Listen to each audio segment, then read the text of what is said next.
Hello good morning welcome to ലേണിനോ. നമ്മൾ ഈ ഒരു വീഡിയോയിൽ ഫിസിക്സ് കീമിൽ ലാസ്റ്റ് ഇയർ ചോദിച്ചിട്ടുണ്ടായിരുന്ന ക്വസ്റ്റ്യൻ പേപ്പറിൽ PYQ ആണ് നമ്മൾ ഡിസ്കസ് ചെയ്യാൻ പോകുന്നത്. ഓക്കെ, അപ്പോൾ ഓൾറെഡി നമ്മളൊരു 5 സെറ്റ് നമ്മൾ ഓൾറെഡി ഡിസ്കസ് ചെയ്തിട്ടുണ്ട്. ഇതൊരു 6ാമത്തെ സെറ്റ് ആയിട്ടാണ് നമ്മൾ ഡിസ്കസ് ചെയ്യുന്നത്. ഇതിൽ നമ്മളൊരു 10 ക്വസ്റ്റ്യൻസ് ആണ് ഇൻക്ലൂഡ് ചെയ്തിരിക്കുന്നത്. ഓക്കെ, അപ്പോൾ നമുക്ക് ഫസ്റ്റ് ക്വസ്റ്റ്യനിലേക്ക് പോവാം. The dimensional formula for the gravitational constant is m raised to a, l raised to b, t raised to c. The values of a, b, c are respectively. നമുക്ക് തന്നിരിക്കുന്നത് എന്താണ്? ഇത് first chapter അല്ലെ, ഡയമെൻഷൻസും unit and ഡയമെൻഷൻസും ഒക്കെ വരുന്ന ഒരു ചാപ്റ്ററിൽ നിന്ന് വന്നിട്ടുള്ള ഒരു ക്വസ്റ്റ്യൻ ആണ്. അതിൽ എന്താ ചോദിച്ചിരിക്കുന്നത്? ഗ്രാവിറ്റേഷണൽ കോൺസ്റ്റന്റ് ഡയമെൻഷണൽ ഫോർമുല എന്താണെന്നാണ് ചോദിച്ചിരിക്കുന്നത്. അതായത് നമുക്കൊരു ഇത് തന്നിട്ടുണ്ട്, MLT ആണ് അല്ലെ, m raised to a, l raised to b, t raised to c എന്ന് തന്നിട്ടുണ്ട്. ഈ a, b, c എന്ന് പറയുന്നതിന്റെ വാല്യൂസ് എത്രയാണെന്നാണ് ചോദിച്ചിരിക്കുന്നത്. ഓക്കെ, ഓപ്ഷൻ സി ആണ് റൈറ്റ് ആൻസർ വരുന്നത്. a which is equal to -1, അതുപോലെ തന്നെ b എന്ന് പറയുന്നത് എത്രയാണ്? 3 ആണ്. Then c എന്ന് പറയുന്നത് എത്രയാണ്? -2 ആണ്. അതായത് m raised to -1, അതുപോലെ തന്നെ എന്താണ്? l raised to 3 and finally t raised to -2 ആണ് നമുക്ക് ഗ്രാവിറ്റേഷണൽ കോൺസ്റ്റന്റ് g യുടെ ഡയമെൻഷണൽ ഫോർമുല വരുന്നത്. അപ്പോൾ ഇതെങ്ങനെയാണ് നമുക്ക് ഈ ഒരു ആൻസർ കിട്ടണമെന്ന് നമുക്കൊന്ന് നോക്കാം. അപ്പോൾ ഇക്വേഷൻ നമുക്കറിയാം, F is equal to ഫോഴ്സിനുള്ള ഒരു ഇക്വേഷൻ നമുക്കറിയാം. Gravitational force F is equal to G into m1 m2 divided by r square ആണ് അല്ലെ. F എന്ന് പറഞ്ഞാൽ എന്താണ്? ഗ്രാവിറ്റേഷണൽ ഫോഴ്സ് ആണ്. G എന്ന് പറയുന്നത് ഗ്രാവിറ്റേഷണൽ കോൺസ്റ്റന്റ് ആണ്. M എന്ന് പറയുന്നത് m1 m2 എന്ന് പറയുന്നത് മാസുകളാണ്, രണ്ട് ഒബ്ജക്റ്റുകളുടെ മാസുകളാണ്. R എന്ന് പറയുന്നത് ആ രണ്ട് ഒബ്ജക്റ്റുകൾ തമ്മിലുള്ള ഡിസ്റ്റൻസ് ആണ് ഡിനോട്ട് ചെയ്യുന്നത് അല്ലെ. അപ്പൊ ഒരു ടേംസ് നമ്മൾ ആ ഒരു ഡയമെൻഷന്റെ ടേംസിൽ പറയുകയാണെങ്കിൽ ഫോഴ്സിനുള്ള ഇക്വേഷൻ എന്താണ്? m raised to 1, l raised to 1, t raised to -2 ആണ് ഫോഴ്സിന്റെ വരുന്നത്. അതായത് ഈ ഒരു F ന്റെ മാസ് എന്തായിരിക്കും? ഇൻ മാസ് m ലാണ് നമുക്ക് വരുന്നത്. ഡിസ്റ്റൻസ് എന്ന് പറയുന്നത് ലെങ്ത്തിന്റെ ആണല്ലോ വരുന്നത് ഡയമെൻഷൻ. അപ്പൊ നമുക്ക് നോക്കൂ, ഗ്രാവിറ്റേഷണൽ ഫോഴ്സ് F എന്ന് പറയുന്നത് ഡയറക്ട്ലി പ്രൊപ്പോർഷണൽ ടു m/r² ആണ്. അപ്പൊ F is equal to G mm/r². ഇങ്ങനെയാണ് നമുക്ക് ഈ ഒരു ഇക്വേഷൻ, ഫസ്റ്റ് ഇക്വേഷൻ നമുക്ക് കിട്ടുന്നത് അല്ലെ. ഇനി നമുക്ക് ഈ ഒരു ഡയമെൻഷൻസ് ഓരോന്നിന്റെയും സബ്സ്റ്റിറ്റ്യൂട്ട് ചെയ്യാം. അതിനു മുമ്പ് നമുക്ക് ചോദിച്ചിരിക്കുന്നത് G യുടെ ആണ് അല്ലെ. അപ്പൊ നമുക്ക് ഈ ഒരു ഇക്വേഷൻ ഒന്ന് റീഅറേഞ്ച് ചെയ്യുകയാണെങ്കിൽ G is equal to F, ഇവിടേക്ക് മൾട്ടിപ്ലിക്കേഷനിൽ വരും, f(r²/m) എന്നുള്ളത് എന്താണ്? ഡിനോമിനേറ്ററിൽ വരും. സോ നമുക്ക് ഇത് വാല്യൂ സബ്സ്റ്റിറ്റ്യൂട്ട് ചെയ്യാം. F എന്താണ്? m into l raised to 1, അതുപോലെ m raised to 1, l raised to 1, t raised to -2. Then r എന്ന് പറയുന്നത് ലെങ്ത് ആണ്. So l² divided by m ന്റെ എന്താണ് വരുന്നത്? 1 ആണ് അല്ലെ. സോ m into m വരും. So m raised to -1, l raised to 3 and t raised to -2 ആണ് വരുന്നത്. ഈ രണ്ട് m മുകളിലേക്ക് വരും അല്ലെ. അപ്പൊ നമുക്ക് m raised to -2 ആണ് വരുന്നത്. ഇവിടെ ഓൾറെഡി ഒരു പ്ലസ് ഉണ്ട്, സോ അങ്ങനെയാണ് m raised to -1 വരുന്നത്. സോ ആ ഗ്രാവിറ്റേഷണൽ കോൺസ്റ്റന്റ് G യുടെ ഡയമെൻഷണൽ ഫോർമുല എന്ന് പറയുന്നത് എന്താണ്? m raised to -1, l raised to 3 and t raised to -2 ആണ് വരുന്നത്. ഓക്കെ, അപ്പൊ ഈ ഒരു ഇക്വേഷൻ ആണ് നമുക്ക് മെയിൻ ആയിട്ട് അറിയേണ്ടത് ആദ്യം. ദെൻ ഓരോന്നിന്റെയും ഡയമെൻഷൻസ് എന്താണെന്നുള്ളത് പറയണം. അങ്ങനെയാണെങ്കിൽ നമുക്ക് gravitational constant dimensional formula easy ആയിട്ട് കാൽക്കുലേറ്റ് ചെയ്യാനായിട്ട് പറ്റും. ഓക്കെ, അടുത്ത ക്വസ്റ്റ്യൻ നോക്കൂ. If the position of the particle is r is equal to 3i plus 2t²j, then the magnitude of its velocity at t is equal to 5 seconds in meter per second. അതിന്റെ velocity എത്രയാണ് calculate ചെയ്യേണ്ടത്? അത് എപ്പോഴാണ്? ഈ ഒരു ഇക്വേഷനിൽ നമ്മൾ ന് 5 സെക്കൻഡ്സ് കൊടുക്കുമ്പോൾ എത്രയാണ് അതിന്റെ ഒരു വെലോസിറ്റിയുടെ മാഗ്നിറ്റ്യൂഡ് വരുന്നതെന്നാണ് ചോദിച്ചിരിക്കുന്നത്. Okay, so here option A ആണ് right answer. 20 metre per second അതാണ് നമുക്ക് കിട്ടുന്ന ആ വെലോസിറ്റിയുടെ മാഗ്നിറ്റ്യൂഡ്. അപ്പൊ അതെങ്ങനെയാണ് കാൽക്കുലേറ്റ് ചെയ്യണമെന്ന് നമുക്ക് നോക്കാം. അപ്പൊ നമുക്ക് മാഗ്നിറ്റ്യൂഡ്, ഒരു വെലോസിറ്റിയുടെ മാഗ്നിറ്റ്യൂഡ് കാൽക്കുലേറ്റ് ചെയ്യണമെങ്കിൽ നമ്മൾ ആദ്യം എന്ത് ചെയ്യണം? വെലോസിറ്റി വെക്ടർ കാൽക്കുലേറ്റ് ചെയ്യണം അല്ലെ. ആ ഒരു പൊസിഷൻ വെക്ടറിനെ ടൈമിനെ ബേസ് ചെയ്തിട്ട് നമ്മൾ ഡിഫറൻഷിയേറ്റ് ചെയ്യുമ്പോൾ നമുക്ക് ആ ഒരു വെക്ടർ വെലോസിറ്റി കിട്ടും. അതിനുശേഷം അതിൽ നിന്ന് മാഗ്നിറ്റ്യൂഡ് കാൽക്കുലേറ്റ് ചെയ്യാനായിട്ട് സാധിക്കും. അപ്പൊ നമുക്ക് തന്നിരിക്കുന്ന പൊസിഷൻ വെക്ടർ എന്ന് പറയുന്നത് എന്താണ്? r is equal to 3i plus 2t²j ആണ്. അപ്പൊ വെലോസിറ്റി വെക്ടർ v കിട്ടണമെങ്കിൽ ഈ ഒരു ടേമിനെ നമ്മൾ dt, അതായത് ടൈമിന്റെ ബേസിസിൽ നമ്മൾ ഡിഫറൻഷിയേറ്റ് ചെയ്യണം. അപ്പൊ എന്ത് കിട്ടും? v is equal to dr/dt ആണ്. അപ്പൊ 3i എന്ന് പറയുന്നത് എന്താണ്? കോൺസ്റ്റന്റ് ആണ്. അപ്പൊ എനിക്ക് അവിടെ 0 വന്നു. then 2t square ആണ് അല്ലേ. t സ്ക്വയറിനെ ഡിഫറൻഷിയേറ്റ് ചെയ്യുമ്പോൾ നമുക്ക് 2t ആണ് കിട്ടുന്നത്. 2t into t എന്ന് പറയുമ്പോൾ എത്രയാണ് 4tj. സോ 4tj ആണ് എനിക്ക് കിട്ടിയിരിക്കുന്ന വെലോസിറ്റി വെക്ടർ എന്ന് പറയുന്നത്. പിന്നെ നമുക്ക് ടൈം തന്നിട്ടുണ്ട് അല്ലെ, t is equal to 5 seconds തന്നിട്ടുണ്ട്.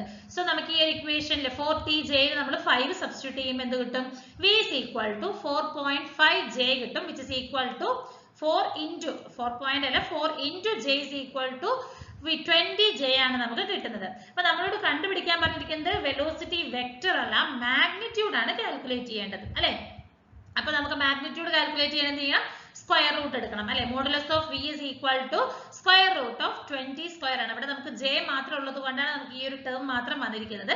i ഇതൊക്കെ വന്നിട്ടുണ്ടെങ്കിൽ നമുക്ക് ആ ഒരു സ്ക്വയറുകൾ നമ്മൾ ആഡ് ചെയ്തിട്ടാണ് കിട്ടേണ്ടത്. ഇവിടെ നമുക്ക് പിന്നെ കൺഫ്യൂഷൻ വരുന്നില്ല, j യുടെ ടേം മാത്രമേ ഉള്ളൂ. അപ്പൊ square root of 20 whole square, അപ്പൊ സ്ക്വയറും ഈ 2ഉം ക്യാൻസൽ ആയിട്ടുണ്ടെങ്കിൽ നമുക്ക് എത്ര കിട്ടും, 20 meter/second ആണ് കിട്ടുന്നത്. ഓക്കെ, അപ്പോൾ നമുക്ക് ഈ ക്വസ്റ്റ്യനിൽ നിന്ന് മനസ്സിലാക്കേണ്ട എന്താണ്, പൊസിഷൻ വെക്ടർ തന്നിട്ടുണ്ടെങ്കിൽ വെലോസിറ്റി വെക്ടർ കാൽക്കുലേറ്റ് ചെയ്യണമെങ്കിൽ പൊസിഷൻ വെക്ടറിനെ ടൈമിന്റെ ബേസിസിൽ ഡെറിവേറ്റ് ചെയ്യണം. ഓക്കെ, അതിനുശേഷം നമുക്ക് മാഗ്നിറ്റ്യൂഡ് ആണ് കാൽക്കുലേറ്റ് ചെയ്യേണ്ടത്. ടൈം തന്നിട്ടുണ്ടാകും, ഒരു particular time t is equal to 3 seconds t is equal to 10 seconds അങ്ങനെ ഒരു ടൈം തന്നിട്ടുണ്ടെങ്കിൽ നമുക്ക് വെലോസിറ്റി വെക്ടർ കാൽക്കുലേറ്റ് ചെയ്യാനായിട്ട് സാധിക്കും.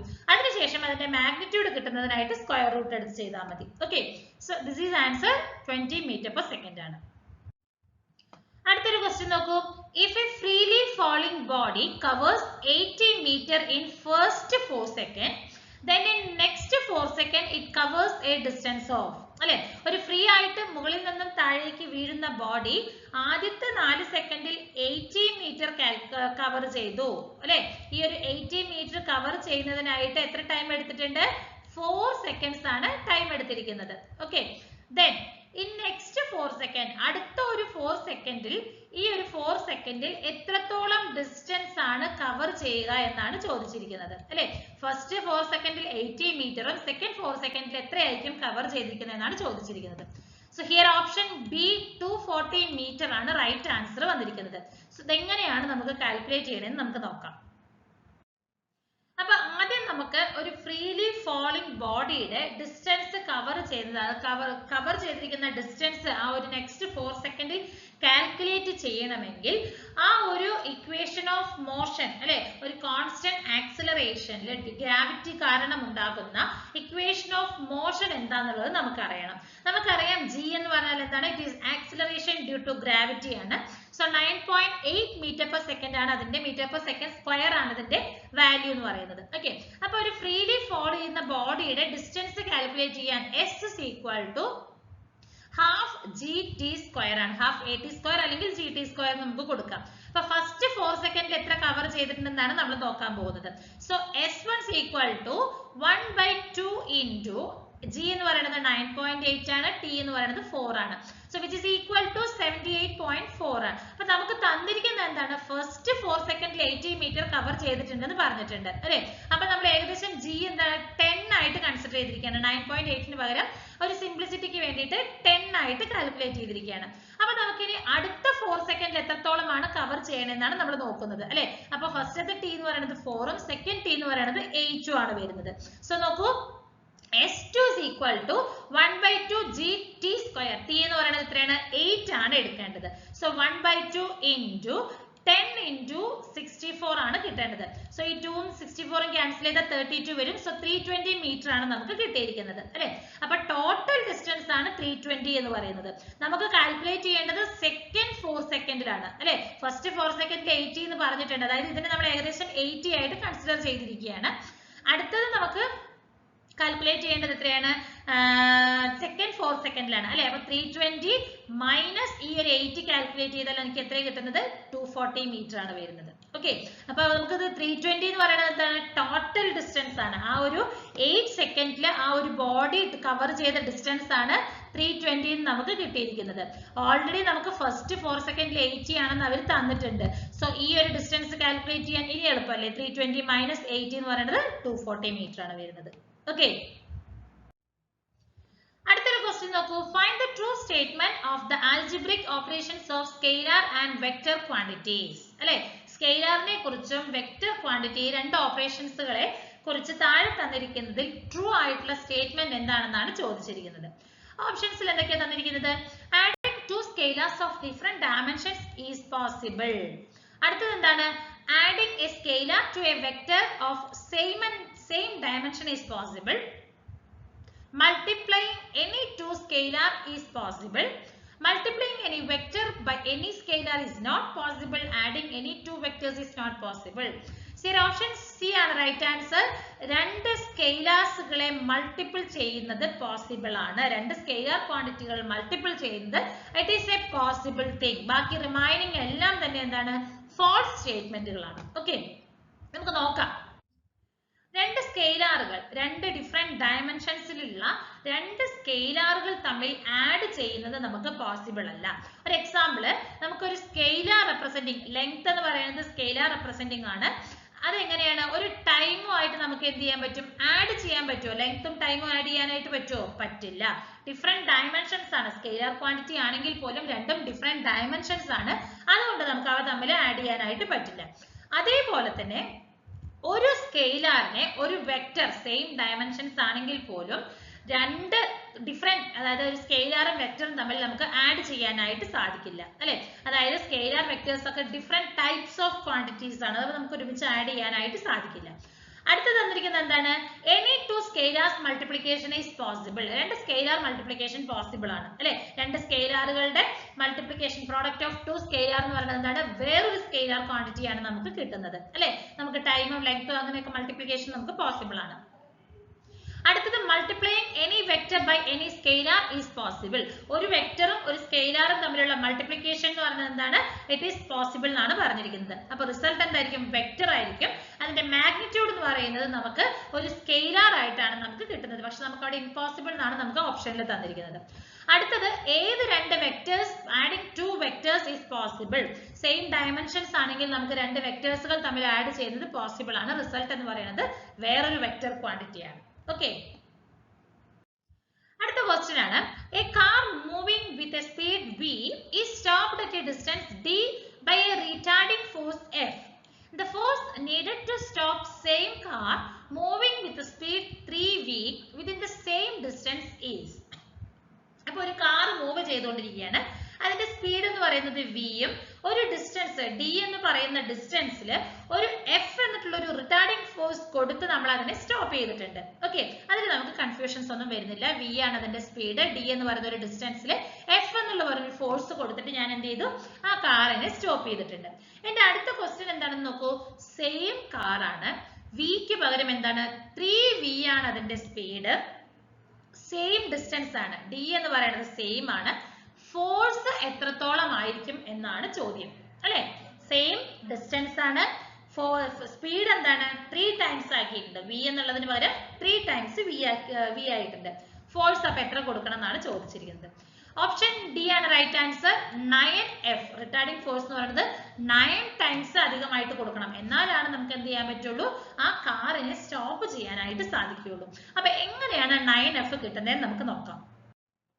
അപ്പൊ നമുക്കൊരു ഫോഴ്സ്, ആ കാർ മൂവ് ചെയ്തുകൊണ്ടിരിക്കുന്ന 3v സ്പീഡിൽ മൂവ് ചെയ്തുകൊണ്ടിരിക്കുന്ന കാറിനെ സ്റ്റോപ്പ് ചെയ്യുന്നതിന് നമുക്ക് വർക്ക് എനർജി പ്രിൻസിപ്പിൾ എന്താണെന്നുള്ളത് അറിയണം, അല്ലെ?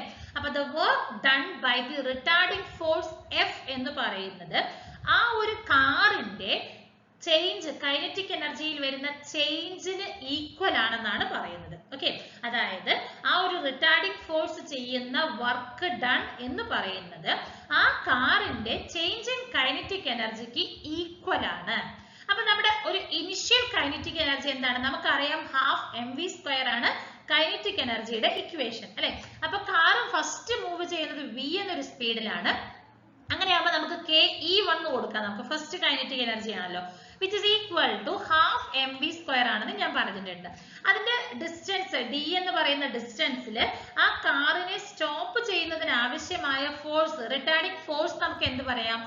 w is equal to, അല്ലെങ്കിൽ ആ ഒരു വർക്ക് ഡണ്ണിനെ എനിക്ക് എന്ത് ഇക്വേഷൻ എടുക്കാം? w is equal to f dot d ആണ്. ഇതിൽ നമുക്ക് കൺഫ്യൂഷൻസ് ഒന്നും തന്നെ വരുന്നില്ല. ഓക്കെ, ഇനി നമുക്കറിയാം ഈ പറയുന്ന വർക്ക് ഡൺ, അതാണ് ഞാൻ പറഞ്ഞത്, work done by retarding force F. ഈ ഒരു ഇക്വേഷൻ, അല്ലെങ്കിൽ ഈ ഒരു സെന്റൻസ് ആണ് ഞാൻ ഇനി പറയാൻ പോകുന്നത്. ഈ പറയുന്ന വർക്ക് ഡൺ, ആ ഒരു ഫോഴ്സ് ചെയ്യുന്ന വർക്ക് ഡൺ എന്ന് പറയുന്നത് അതിന്റെ കൈനറ്റിക് എനർജി, ചേഞ്ചിങ് കൈനറ്റിക് എനർജിക്ക് ഈക്വൽ ആണ്. അപ്പൊ ഈ രണ്ട് ഇക്വേഷനിലെ right sides will be equal അല്ലേ? അപ്പൊ F dot D is equal to half M V square എന്നുള്ള ഇക്വേഷൻ നമുക്ക് കിട്ടിയിട്ടുണ്ട്. ഓക്കെ, ഇനി അടുത്ത കേസ് എന്ന് പറയുന്നത് കാർ മൂവ് ചെയ്യുന്നത് 3v സ്പീഡിലാണ് അല്ലെ. അപ്പൊ അതിന്റെ കൈനറ്റിക് എനർജി എന്ത് വരും? നമുക്കറിയാം ഹാഫ് എം വി സ്ക്വയർ ആണ്, വിക്ക് പകരം 3 കൊടുക്കണം. അപ്പൊ 3v സ്ക്വയർ വരും. So half M 9v square, so 9/2 mv square കിട്ടിയിട്ടുണ്ട് അല്ലെ. കൈനറ്റിക് എനർജി രണ്ടാമത്തെ സെക്കൻഡ് കേസിലുള്ള കൈനറ്റിക് എനർജി എന്ന് പറയുന്നത് 9/2 mv സ്ക്വയർ ആണ് നമുക്ക് വരുന്നത്. ഓക്കെ, അപ്പൊ നമുക്ക് കൈനറ്റിക് എനർജി കിട്ടിയിട്ടുണ്ട് 9/2 mv സ്ക്വയർ ആണ്. അപ്പൊ ഈ പറയുന്ന പുതിയ റിട്ടാർഡിംഗ് ഫോഴ്സ് അല്ലെങ്കിൽ പുതിയ ആ റിട്ടാർഡിംഗ് ഫോഴ്സ് കാരണം വരുന്ന പുതിയ വർക്ക് ഡൺ എന്ന് പറയുന്നത് എന്തിനാണ്? ആ ഒരു സെയിം കൈനറ്റിക് എനർജിക്ക് ഈക്വൽ ആണ് അല്ലെ. സോ അപ്പൊ നമുക്ക് എഫ് ഡാഷ് എന്ന് കൊടുക്കാം. പുതിയ റിട്ടാർഡിംഗ് ഫോഴ്സ് ആണല്ലോ, ഡിസ്റ്റൻസ് സെയിം ആയതുകൊണ്ട് നമുക്ക് ഡി തന്നെ കൊടുക്കാം. അപ്പൊ F dash D is equal to 9/2 mv square ആണ്. അപ്പൊ രണ്ട് ഇക്വേഷൻസ് നമുക്ക്, അതായത് സെക്കൻഡ് ഇക്വേഷൻ എന്ന് പറയുന്നത് ഇതാണ്. ഫസ്റ്റ് ഇക്വേഷൻ നമുക്ക് തൊട്ട് പ്രീവിയസ് സ്ലൈഡിൽ കിട്ടിയിട്ടുണ്ട്. F D is equal to 1/2 mv square കിട്ടിയിട്ടുണ്ട്. ഈ രണ്ട് ഇക്വേഷനെ ഡിവൈഡ് ചെയ്യാണ്. അപ്പൊ F dash D by F D is equal to 9/2 mv square half mv square ആണ്. ഇതിൽ ഡി ഡി ക്യാൻസൽ ആകും, അതുപോലെ തന്നെ mv സ്ക്വയർ ക്യാൻസൽ ആകും, ഈ 2ഉം ക്യാൻസൽ ആകും അല്ലെ. അപ്പൊ നമുക്ക് F dash by F is equal to 9 ആണ് നമുക്ക് കിട്ടുന്നത്. സോ എഫ് ഡാഷ് അല്ലേ നമുക്ക് കാൽക്കുലേറ്റ് ചെയ്യേണ്ടത്? ന്യൂ ഫോഴ്സ് ആണ്, ഇറ്റ്സ് ഈക്വൽ ടു 9f എന്ന് കിട്ടിയിട്ടുണ്ട്. ഓക്കെ, അപ്പൊ 9f റിട്ടാർഡിംഗ് ഫോഴ്സ് അപ്ലൈ ചെയ്താലാണ് ഈ 3v സ്പീഡിൽ സഞ്ചരിച്ചുകൊണ്ടിരിക്കുന്ന കാർ d എന്നൊരു ഡിസ്റ്റൻസിൽ നമുക്ക് സ്റ്റോപ്പ് ചെയ്യാനായിട്ട് സാധിക്കുകയുള്ളൂ. ഓക്കെ, അടുത്ത ക്വസ്റ്റ്യൻ നോക്കൂ. A balloon of mass 60 gram is moving up with an acceleration of 4 meter per second square.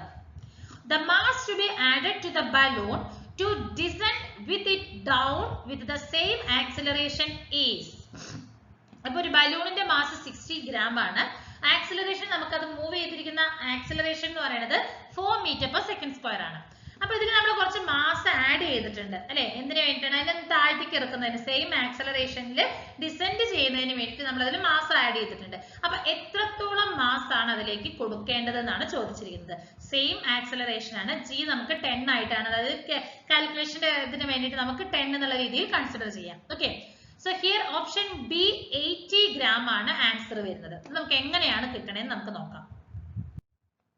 അപ്പൊ മാസ് നമുക്ക് തന്നിരിക്കുന്നത് 60 gram ആണ്. അതിനെ നമുക്ക് kg എടുക്കുമ്പോൾ 0.06 kg എടുക്കാം, കിലോഗ്രാമിൽ എടുക്കുന്നത്. അപ്വേർഡ് ആക്സലറേഷൻ ആണ് 4 meter per second square കിട്ടുന്നത്. Acceleration due to gravity g ആണ് നമുക്ക് 10 meter per second square കിട്ടിയിരിക്കുന്നത് അല്ലെ. അപ്പൊ നമുക്ക് ടോട്ടൽ ഫോഴ്സ് ആ ഒരു ബലൂണിൽ ആക്ട് ചെയ്തിരിക്കുന്ന അപ്വേർഡ് ഡയറക്ഷനിൽ മൂവ് ചെയ്യുമ്പോൾ ആ ഒരു ബലൂണിൽ ആക്ട് ചെയ്തിരിക്കുന്ന ടോട്ടൽ ഫോഴ്സ് എന്ത് വരും? എഫ് നെറ്റ്, അല്ലെങ്കിൽ എഫ് നെറ്റ് ഫോഴ്സ് എന്നുള്ള രീതിയിലാണ് പറഞ്ഞിരിക്കുന്നത്. m into g plus a, mg ആണ്. അപ്പൊ m into g plus a, നമുക്ക് രണ്ട് ഫോഴ്സ് വരുന്നുണ്ട്. അപ്വേർഡ് ആക്സലറേഷനും വരുന്നുണ്ട്, ആക്സലറേഷൻ ഡ്യൂ ടു ഗ്രാവിറ്റിയും വരുന്നുണ്ട് അല്ലെ. അപ്പൊ നമുക്കത് ആഡ് ചെയ്യാം. 0.06 ആണ് മാസ് വരുന്നത്, ഇൻറ്റു g എന്ന് പറയുന്നത് 10 ഉം 4 ആണ് a എന്ന് പറയുന്നത്. അപ്പൊ 10 plus 4 എന്ന് പറയുന്നത് എത്രയാണ്? 14 ആണ്. 14 into 0.06 എന്ന് പറയുന്നത് എനിക്ക് എത്രയാണ്? 0.84 ന്യൂട്ടൺ ആണ് നമുക്ക് കിട്ടിയിരിക്കുന്നത് ഫസ്റ്റ് കേസിൽ. ഓക്കെ, ഇനി ആ ബലൂണിനെ നമുക്ക് താഴത്തേക്ക് കൊണ്ടുവരണം. സെയിം ആക്സലറേഷനിൽ നമുക്ക് എന്ത് ചെയ്യണം? താഴത്തേക്ക് കൊണ്ടുവരണം അല്ലെ. അപ്പൊ അതെങ്ങനെയാണ്? നമ്മൾ താഴത്തേക്ക് ഡൗൺവേർഡ് ഫോഴ്സ് ആണ് നമ്മൾ കൊടുക്കുന്നത്. സോ അപ്പൊ അവിടെ വരുന്നത് എന്താണ്? F net into M new into G minus A ആണ്. അതായത് എം ന്യൂ എന്ന് പറഞ്ഞാൽ എന്താണ്? പുതിയ മാസ് ആണ് അല്ലെ. ആ ബലൂണിൽ വരുന്ന പുതിയൊരു മാസ് ആണ് എം ന്യൂ എന്ന് പറയുന്നത്. അപ്പൊ നമുക്ക് എം ന്യൂ ആണ് കാൽക്കുലേറ്റ് ചെയ്യേണ്ടത് അല്ലെ. അപ്പൊ F net is equal to M new into G minus A ആണ്. എഫ് നെറ്റ് നമ്മൾ ഓൾറെഡി കാൽക്കുലേറ്റ് ചെയ്തിട്ടുണ്ട്, 0.84 എന്ന് കിട്ടിയിട്ടുണ്ട്. which is equal to m nu into 10 minus 4 ആണ്. 10 g ആണ്, a എന്ന് പറയുന്നത് 4 ആണ് അല്ലെ. അപ്പൊ 0.84 into m nu into 6 ആണ്. അപ്പൊ m nu എന്ന് പറയുന്നത് 0.84/6 ആണ്. അപ്പൊ 0.14 കിലോഗ്രാം ആണ് നമുക്ക് വരേണ്ടത്. അപ്പൊ അഡീഷണൽ ആയിട്ട് മാസ് നമ്മൾ എത്രത്തോളമാണ് ആഡ് ചെയ്യേണ്ടത്? സോ m ആഡഡ് എന്നുള്ളത് എന്താണ്? m nu മൈനസ് m ആണ്. അതായത് പുതിയ മാസിൽ നിന്ന് നമുക്ക് പഴയ മാസ് മൈനസ് ചെയ്യണം. അപ്പോഴാണ് നമുക്ക് എത്രത്തോളം മാസ് ആണ് ഓൾറെഡി ആഡ് ചെയ്യേണ്ടതെന്ന് അറിയേണ്ടത്. സോ 0.14 മൈനസ് 0.06, അപ്പൊ 0.08, അതായത് 80 gram മാസ് ആണ് നമുക്ക് പുതിയതായിട്ട് ആഡ് ചെയ്യണം. എന്നാലാണ് അതിനെ ഡൗൺവേർഡ് ഡയറക്ഷനിലേക്ക് സെയിം ആക്സലറേഷനിലേക്ക് കൊണ്ടുവരാനായിട്ട് സാധിക്കുകയുള്ളൂ. ഓക്കെ. ക്വസ്റ്റ്യൻ നോക്കൂ. A body of mass m is at equilibrium under the action of four forces F1, F2, F3 and F4. If F1 is removed from the body, then the body moves with an acceleration of. ഒരു body m ആണ് അതിന്റെ mass, equilibrium അതായത് m equilibrium under the action, അതായത് ഒരു എക്വിലിബ്രിയത്തില് ബോഡിയുടെ mass m ആണ്. നമുക്ക് 4 forces ആണ് അതിൽ വന്നിരിക്കുന്നത്. ഏതൊക്കെയാണ്? F1, F2, F3 and F4 ആണ്. അതിൽ നിന്നും F1 ഫോഴ്സിനെ ഞാൻ റിമൂവ് ചെയ്തിട്ടുണ്ട്. ആ ബോഡിയിൽ നിന്നും F1 ഫോഴ്സിനെ റിമൂവ് ചെയ്തിട്ടുണ്ടെങ്കിൽ ആ ബോഡി മൂവ് ചെയ്യുമല്ലോ, അത് എന്ത് അല്ലെങ്കിൽ ഏത് ആക്സലറേഷനിലായിരിക്കും മൂവ് ആകുന്നതെന്നാണ് ചോദിച്ചിരിക്കുന്നത്. ഓക്കെ, സോ ഓപ്ഷൻ എ ആണ് റൈറ്റ് ആൻസർ. F1/m അല്ലെ, F1/m എന്നുള്ള ഒരു ആക്സലറേഷനിലാണ് ആ ഒരു ബോഡി മൂവ് ചെയ്യുന്നത്. ഇഫ് F1 റിമൂവ് ചെയ്തിട്ടുണ്ടെങ്കിൽ നമുക്കത് എങ്ങനെ കിട്ടണമെന്ന് നമുക്ക് നോക്കാം. ഒരു ബോഡി ഇക്വിലിബ്രിയത്തിലാണ് 4 ആക്ഷൻ ഫോഴ്സുകൾ നമുക്ക് വരുന്നുണ്ട്. ഏതൊക്കെയാണ്? F1, F2, F3, F ആണ്. അപ്പൊ അവിടെ വരുന്ന നെറ്റ് ഫോഴ്സ് എന്തായിരിക്കും നമുക്ക് കിട്ടുന്നത്? ആ ബോഡിയിൽ ആക്ട് ചെയ്യുന്ന നെറ്റ് ഫോഴ്സ് എന്ന് പറയുന്നത് 0 ആണ്. അതായത് ഈ 4 ഫോഴ്സുകളുടെ സം എന്ന് പറയുന്നത് എത്രയാണ്? വിച്ച് ഈസ് ഈക്വൽ ടു 0 ആണ്. ഓക്കെ, അപ്പൊ F1 plus F2 plus F3 plus F4 എന്ന് പറയുന്നത് എത്രയാണ്? വിച്ച് ഈസ് ഈക്വൽ ടു 0 ആണ്. ഇപ്പൊ F1 ഞാൻ അതിൽ നിന്നും റിമൂവ് ചെയ്തിട്ടുണ്ടെങ്കിൽ അവിടെ വരുന്ന നെറ്റ് ഫോഴ്സ് എന്തായിരിക്കും വരുന്നത്? Fnet is equal to minus F1. കാരണം ഇത് ഓൾറെഡി 0 ആണ്. F1 ഞാൻ റിമൂവ് ചെയ്യുമ്പോൾ അവിടെ വരുന്ന ടോട്ടൽ നെറ്റ് ഫോഴ്സ് എത്രയായിരിക്കും? മൈനസ് F1 ആണ് അല്ലെ. അപ്പൊ നമുക്ക് ആക്സിലറേഷൻ A, ആ ഒരു ബോഡിയിൽ വരുന്ന ആ ഒരു ന്യൂട്ടൺ സെക്കൻഡ് ലോ വെച്ച് നമുക്കറിയാം ഒരു ബോഡിയിൽ വരുന്ന ആക്സിലറേഷൻ ഇക്വേഷൻ എന്താണ്? Fnet is equal to mass into acceleration ആണ് അല്ലെ. അപ്പൊ F എന്ന് പറയുന്നത് മൈനസ് F1 ആണ്, Fnet എന്ന് പറയുന്നത് മൈനസ് F1 ആണ്, which is equal to m into a ആണ്. അപ്പൊ ആക്സലറേഷൻ ഇക്വേഷൻ എന്താ വരുന്നത്? F1/m ആണ് അല്ലെ. ആക്സലറേഷൻ എന്ന് പറയുന്നത് ഒരു വെക്റ്റർ ക്വാണ്ടിറ്റി ആയതുകൊണ്ട് ആ ഒരു ഡയറക്ഷൻ ഓഫ് ആക്സലറേഷൻ എന്ന് പറയുന്നത് ഫോഴ്സിന് ഓപ്പോസിറ്റ് ഡയറക്ഷനിലായിരിക്കും അല്ലെ. So the magnitude of acceleration എന്ന് പറയുന്നതാണ് നമുക്ക് വരുന്നത്. ഓക്കെ, അടുത്ത ക്വസ്റ്റ്യൻ ആണ്. If a body at rest undergoes one-dimensional motion with constant acceleration, then the power delivered to it at a time t is proportional to.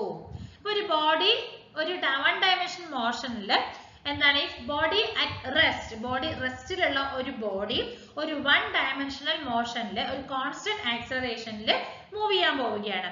അങ്ങനെയാണെങ്കിൽ അതിലേക്ക് deliver ആയിരിക്കുന്ന power, okay, ആ ഒരു ടി ടൈമിൽ അതിൽ ഡെലിവർ ആയിരിക്കുന്ന പവർ എന്ന് പറയുന്നത് എന്തിന് പ്രൊപ്പോർഷനിലായിരിക്കും എന്നാണ് ചോദിച്ചിരിക്കുന്നത്.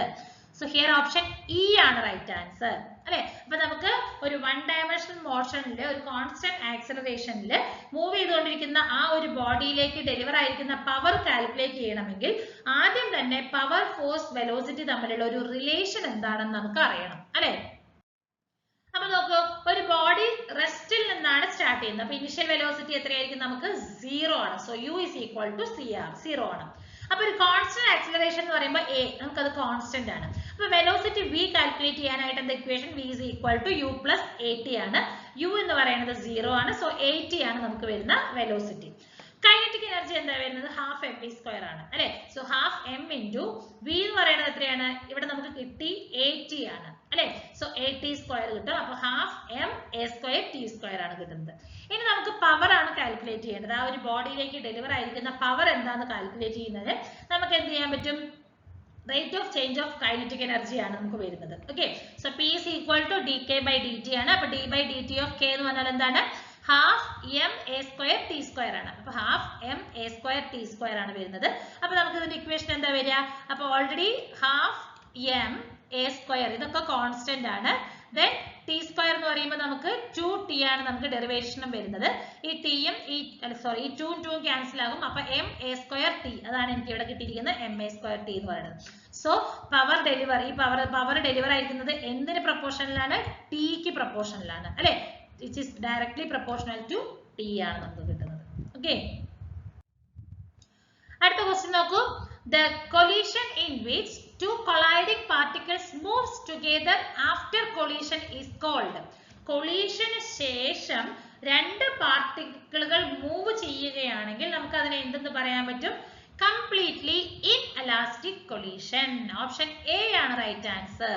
The collision in which two colliding particles, രണ്ട് colliding particles collision ശേഷം മൂവ് ചെയ്യുന്ന collisionനെ പറയുന്ന പേരാണ് completely inelastic collision. ഒരു inelastic, completely inelastic collision എന്ന് പറഞ്ഞാൽ colliding particles ഒരുമിച്ച് സ്റ്റിക്ക് ആവുകയും ഒരു സിംഗിൾ കമ്പൈൻഡ് മാസ് ആയി മാറി കൊളീഷന് ശേഷം ഒരു സിംഗിൾ കമ്പൈൻഡ് മാസ് ആയിട്ട് മാറുകയാണ് ചെയ്യുന്നത്. ഓക്കെ, ഈ ഒരു ടൈപ്പ് ഓഫ് കൊളീഷൻ റിസൾട്ട് ചെയ്യുന്നതാണ് മാക്സിമം കൈനറ്റിക് എനർജിയുടെ ലോസ് ആണ് നമുക്ക് അവിടെ വരുന്നത്. അപ്പൊ ഇത് കൺവേർട്ട് ആയിട്ട് വേറൊരു ഫോഴ്സ് ആയിട്ട് നമുക്ക് ഇതിലേക്ക് മാറുകയാണ്, ഹീറ്റ് ആയിട്ടോ ഡിഫോർമേഷൻ ആയിട്ടോ കൺവേർഷൻ നടക്കുകയാണ് ചെയ്യുന്നത്. ഓക്കെ, അപ്പൊ അതാണ് നമുക്കിവിടെ വരുന്ന right answer, completely inelastic collision. അടുത്ത question, the analogy between linear motion and rotational motion are given. The false one is. അപ്പോൾ ലീനിയർ മോഷനും റൊട്ടേഷണൽ മോഷനും തമ്മിലുള്ള ഒരു റിലേഷൻ പോലെയാണ് നമുക്ക് താഴെ തന്നിരിക്കുന്നത്, ഒരു അനലോഗിയാണ് തന്നിരിക്കുന്നത്. അതിൽ ഫോൾസ് ഏതാണെന്നാണ് ചോദിച്ചിരിക്കുന്നത്. Force torque, linear displacement, angular displacement, mass moment of inertia, linear momentum, angular momentum, translational energy, vibrational energy. So false എന്ന് പറയുന്നത് ഓപ്ഷൻ ഇ ആണ്. ട്രാൻസ്ലേഷണൽ എനർജി, വൈബ്രേഷണൽ എനർജി അവർ തമ്മിലുള്ള ഒരു അനലോഗി എന്ന് പറയുന്നത് it's not a true one ആണ്. Okay, it's a false one ആണ്. അപ്പൊ നോക്കൂ, ഫോഴ്സ് ടോർക്ക് ഇത് ട്രൂ ആണ്. കാരണം ഫോഴ്സ് എന്ന് പറയുന്നത് ലീനിയർ മോഷനും അതാണ്, ടോർക്ക് എന്ന് പറയുന്നത് ഒരു റൊട്ടേഷണൽ മോഷൻ ആണ്, അല്ലെ, ഒരു അനലോഗ്സ് ടു ആണ് വരുന്നത് നമുക്ക്. അടുത്തത് ലീനിയർ ഡിസ്പ്ലേസ്മെന്റും ആംഗുലാർ ഡിസ്പ്ലേസ്മെന്റും ആണ്.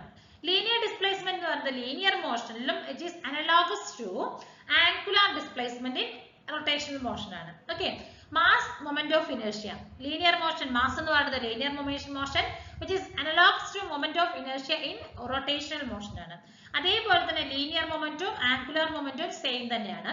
എന്നാൽ ട്രാൻസ്ലേഷണൽ എനർജി, വൈബ്രേഷണൽ എനർജി എന്ന് പറയുന്നത് എങ്ങനെയാണ്?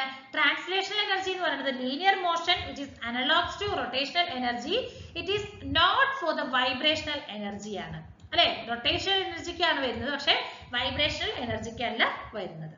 ഓക്കെ, അപ്പൊ ഇത്രയും ക്വസ്റ്റ്യൻസ് ആണ് നമ്മൾ ഈ ഒരു വീഡിയോയിൽ ഇൻക്ലൂഡ് ചെയ്തിരിക്കുന്നത്. റിമൈനിങ് ക്വസ്റ്റ്യൻസ് നെക്സ്റ്റ് വീഡിയോസിലായിട്ട് നമുക്ക് ഡിസ്കസ് ചെയ്യാം. Okay, thank you.